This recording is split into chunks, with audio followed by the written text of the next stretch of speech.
Gig ಕಾರ್ಮಿಕರ ಸಾಮಾಜಿಕ ಭದ್ರತೆ ಕ್ಷೇಮಾಭಿವೃದ್ಧಿ ವಿಧೇಯಕಕ್ಕೆ ಅಸ್ತು ಅಂದಿದ್ದಾರೆ. ವಿಧಾನಸಭೆಯಲ್ಲಿ ಸುದೀರ್ಘ ಚರ್ಚೆಯ ಬಳಿಕ ಈ ಒಂದು ವಿಧೇಯಕಕ್ಕೆ ಅನುಮೋದನೆ ಸಿಕ್ಕಿದೆ.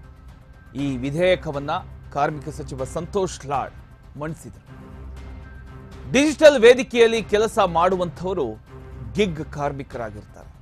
ಇದು ಆಹಾರ ಪದಾರ್ಥಗಳು, ಇ ಮಾರ್ಕೆಟ್, ವೃತ್ತಿಪರ, ಸಾರಿಗೆ, ಆರೋಗ್ಯ ಸೇವೆಗಳನ್ನು ಒಳಗೊಳ್ಳುತ್ತೆ. ವಿದೇಶಗಳಲ್ಲೂ ಕೂಡ ಇಂತಹ ಕಾಯ್ದೆ ಈಗಾಗಲೇ ಜಾರಿಯಲ್ಲಿದೆ. ವರ್ಷದಿಂದ ವರ್ಷಕ್ಕೆ ಇ ಕಾಮರ್ಸ್ ವೇದಿಕೆ ಬೆಳೀತಾ ಇದೆ.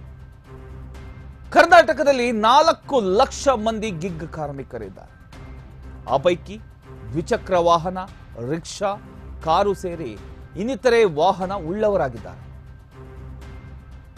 ಗಿಗ್ ಕಾರ್ಮಿಕರು ನಗರ ಪ್ರದೇಶದಲ್ಲಿನ ಸಂಚಾರ ದಟ್ಟಣೆ, ವಾಯು, ಶಬ್ದ ಮಾಲಿನ್ಯ ಇರತಕ್ಕಂಥ ಕಡೆ ಹೆಚ್ಚಾಗಿ ಕೆಲಸ ಮಾಡ್ತಾರೆ. ಗಿಗ್ ವೇದಿಕೆಯಡಿ 10,560 ಮಂದಿ ಕಾರ್ಮಿಕರು ನೋಂದಣಿ ಮಾಡಿಕೊಂಡಿದ್ದಾರೆ. ವಿಧೇಯಕ ಮಂಡನೆಯ ಬಳಿಕ ಸಚಿವ ಸಂತೋಷ್ ಲಾಡ್ ಈ ಒಂದು ಮಾಹಿತಿಯನ್ನ ನೀಡಿದರು. ಒಟ್ಟಿನಲ್ಲಿ ವಿಧಾನಸಭೆಯಲ್ಲಿ ಸುದೀರ್ಘ ಚರ್ಚೆಯ ಬಳಿಕ ಈ ಒಂದು ವಿಧೇಯಕಕ್ಕೆ ಅನುಮೋದನೆ ಸಿಕ್ಕಿದೆ. ಈ ಒಂದು ವಿಧೇಯಕವನ್ನ ಕಾರ್ಮಿಕ ಸಚಿವರಾದಂತಹ ಸಂತೋಷ್ ಲಾಡ್ ಅವರು ಮಂಡಿಸಿದರು. ಈ ಒಂದು ಡಿಜಿಟಲ್ ವೇದಿಕೆಯಲ್ಲಿ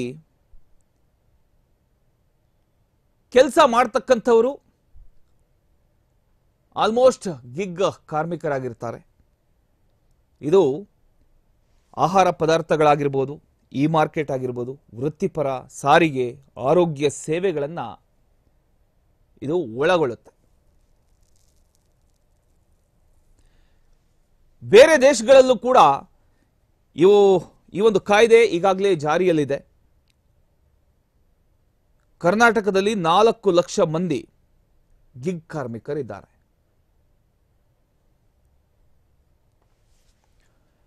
ಗಿಗ್ ಕಾರ್ಮಿಕರು ನಗರದ ಪ್ರದೇಶದಲ್ಲಿನ ಸಂಚಾರ ದಟ್ಟಣೆ, ವಾಯು, ಶಬ್ದ ಮಾಲಿನ್ಯ ಇರ್ತಕ್ಕಂಥ ಕಡೆ ಹೆಚ್ಚಾಗಿ ಕೆಲಸ ಮಾಡ್ತಾ ಇರ್ತಾರೆ.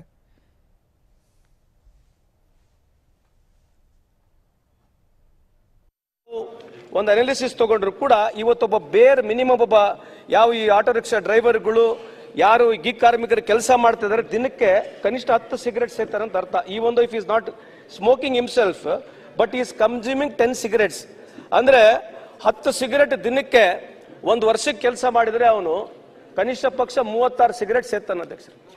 20 ವರ್ಷಕ್ಕೆ ಮಾಡಿದ್ರೆ ಸುಮಾರು 75,000 ಸಿಗರೆಟ್ ಸೇರ್ತಕ್ಕಂಥವ್ರು. ಅಂದ್ರೆ ಯಾಕೆ ಇದು ಹೇಳ್ತಾ ಇದೆ ಅಂತಂದ್ರೆ if a person who is working for 20 years in this industry ಅವನು ಫ್ಯೂಚರಿಸ್ಟಿಕ್ ಅವ್ನ ಲೈಫ್ 10-20 ವರ್ಷ ಅವನು ಅಡಿವಾಗಿಡ್ತಾನೆ, ಮುಂದೆ ಬಹಳ ತೊಂದರೆಗೆ ಅನಾನುಕೂಲಕ್ಕೆ ಬರ್ತಾನೆ ನಮ್ಮ ಉದ್ದೇಶಕ್ಕೆ ಈ ಬಿಲ್ ತರ್ತಕ್ಕಂಥ ವ್ಯವಸ್ಥೆಯನ್ನು ಮಾಡ್ತಾ ಇದೀವಿ. And to justify this there is a study, CSTP study ಅಂತ ಹೇಳ್ತೀವಿ ಸಭಾಧ್ಯಕ್ಷರೇ, centre for study of science and technology. ಈ ಪಾಲಿಸಿ ಆ rubber dust, rubber burning tyre ಇವೆಲ್ಲ ನೋಡ್ತಾ ಹೋದ್ರೆ ಅವನಿಗೆ ಬಹಳ ಹಾನಿ ಆಗುತ್ತೆ ಎಂಬ ಉದ್ದೇಶದಿಂದ ಅವರಿಗೆ ಇವರಿಗೆಲ್ಲರಿಗೆ ಸೋಷಿಯಲ್ ಸೆಕ್ಯೂರಿಟಿ ಕೊಡಬೇಕನ್ನೋದಕ್ಕೆ ಈ ಬಿಲ್ ಅಂತ ತಂದಿರತಕ್ಕಂಥದ್ದು. ವಿಶೇಷವಾಗಿ ಸನ್ಮಾನ್ಯ ಮುಖ್ಯಮಂತ್ರಿ ಅವರಿಗೆ ನಮ್ಮ ಸರ್ಕಾರಕ್ಕೆ ನಾನು ಅಭಿನಂದನೆ ಸಲ್ಲಿಸ್ತೀನಿ. ಕರ್ನಾಟಕ ಇನ್ಶೂರೆನ್ಸ್ ಸ್ಕೀಮ್ ಭಾರತ ದೇಶದಲ್ಲಿ ಪ್ರಪ್ರಥಮವಾಗಿ ಕರ್ನಾಟಕದಲ್ಲಿ ಪ್ರಾರಂಭ ಆಯಿತು. 23-24ನೇ ಬಜೆಟ್ನಲ್ಲಿ ಸನ್ಮಾನ್ಯ ಮುಖ್ಯಮಂತ್ರಿಯವರು ನಮ್ಮ ಸರ್ಕಾರ 2 ಲಕ್ಷವರೆಗೆ ಆಕ್ಸಿಡೆಂಟ್ ಬೆನಿಫಿಟ್, 2 ಲಕ್ಷವರೆಗೆ ನಾವು ಅವ್ರ ಇನ್ಶೂರೆನ್ಸ್ ಸ್ಕೀಮ್ ಅನ್ನು ಕೊಟ್ಟಿದ್ದೇವೆ. ಇಲ್ಲಿವರೆಗೆ ಸುಮಾರು 10,560 ಜನ ಗಿಗ್ ವರ್ಕರ್ ಇದರಲ್ಲಿ ರಿಜಿಸ್ಟರ್ ಆಗಿದ್ದಾರೆ. ನಮ್ಮ ವಿಶೇಷವಾಗಿ ಗಿಗ್ ವರ್ಕರ್ ಆರ್ಡಿನೆನ್ಸ್ ಕೂಡ ತಂದ್ವಿ.